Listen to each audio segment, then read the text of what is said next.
Sou peregrino aqui, em terra estranha estou, no reino. Bem-vindo ao podcast Estrangeiros e Peregrinos. A mensagem de hoje será apresentada por Dennis Allen. Hoje vamos refletir sobre a ceia do Senhor. E no final da mensagem darei a resposta à pergunta 790 e a nova pergunta para continuar incentivando o seu estudo das Escrituras. Praticamente todas as pessoas que se consideram seguidores de Cristo já participaram de um ato para lembrar da morte de Jesus na cruz.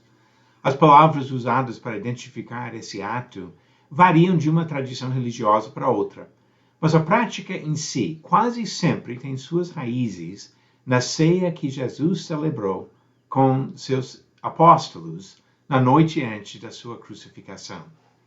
Encontramos 4 relatos no Novo Testamento da instituição por Jesus da ceia como maneira de lembrar a sua morte. 3 dos 4 relatos do Evangelho incluem a ceia. Encontramos em Mateus 26, Marcos 14 e Lucas 22 essas descrições. E Paulo descreve a mesma ceia na sua carta aos Coríntios, em 1 Coríntios capítulo 11. É importante observar que não são relatos de momentos diferentes, mas 4 relatos da mesma ceia. Uma simples ilustração ajudará para entender a importância desse fato. Imagine um acidente de carro com várias testemunhas.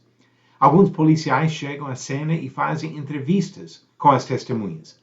Baseados nessas informações, eles preparam seus relatórios do acidente independentemente. Na delegacia, um supervisor recebe os relatos e procura entender exatamente o que aconteceu. Um relatório fala que o motorista responsável estava usando óculos, enquanto outros omitem este fato.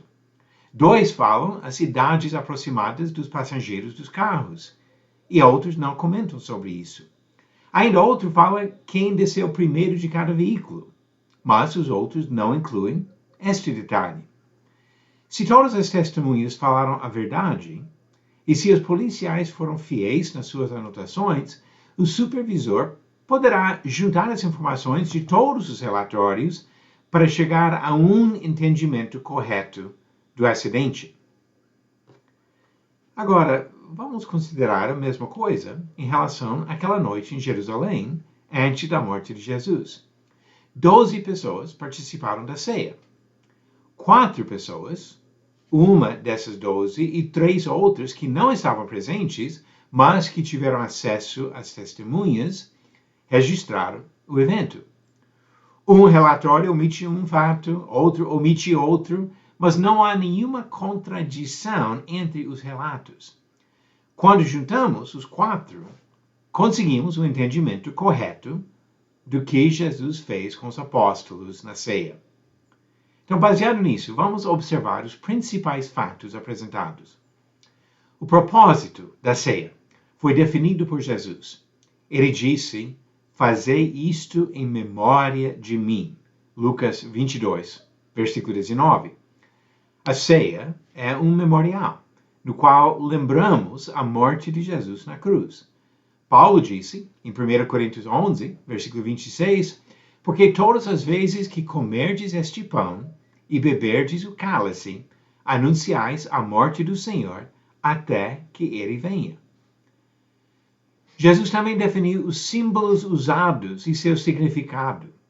Ele partiu um pão e disse: "Tomai, comei, isto é o meu corpo." Mateus 26, versículo 26. Obviamente, ele usou o pão para representar seu corpo, que naquele momento estava vivo. Ele não mandou que os seus discípulos literalmente comessem sua carne. Pelo fato que ele iniciou a ceia durante os dias de pães asmos, podemos ter certeza que o pão usado por Jesus foi sem fermento. Mais tarde, Paulo ensina que somente pão sem fermento poderia representar o puro sacrifício de Jesus, pois o fermento simboliza a maldade e a malícia.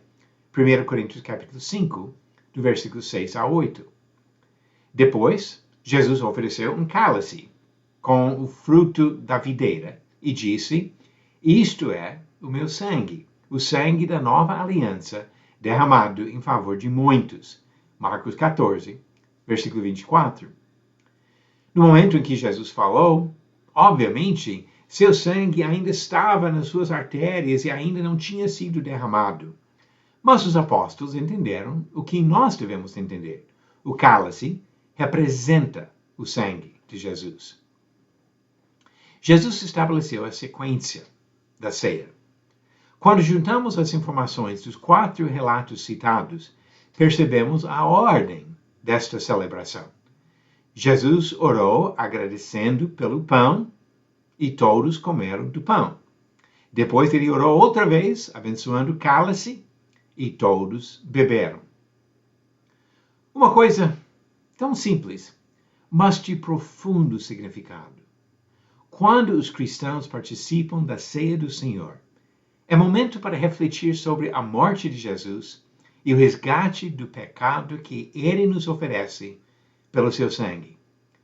Devemos participar com reverência, com sinceridade e com seriedade, pois a ceia serve para nos lembrar do sacrifício feito para nos salvar.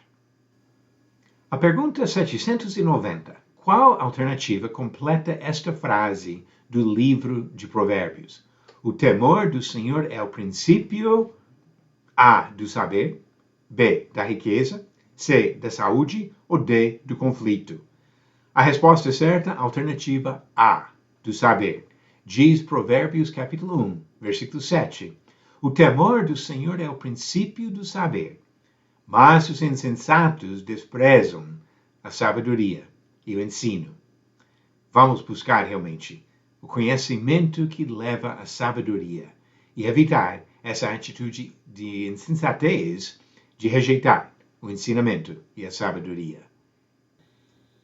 E a nova pergunta do dia, pergunta 791. O que Jesus mandou buscar em primeiro lugar? Alternativas: A, a saúde, B, o bem-estar emocional, C, o reino de Deus, ou D, a prosperidade financeira. Verifique sua resposta no final do próximo episódio de Estrangeiros e Peregrinos. Jesus morreu na cruz para nos salvar dos nossos pecados. Antes da morte dele, ele ensinou como lembrar o sacrifício dele participando da ceia do Senhor. Nós devemos respeitar as instruções de Jesus e devemos tratar com seriedade o sacrifício que ele fez por nós. Obrigado por nos acompanhar nessa jornada pelas Escrituras. Volte amanhã para ouvir mais uma mensagem do podcast Estrangeiros e Peregrinos. Seguimos pelo mundo a viajar.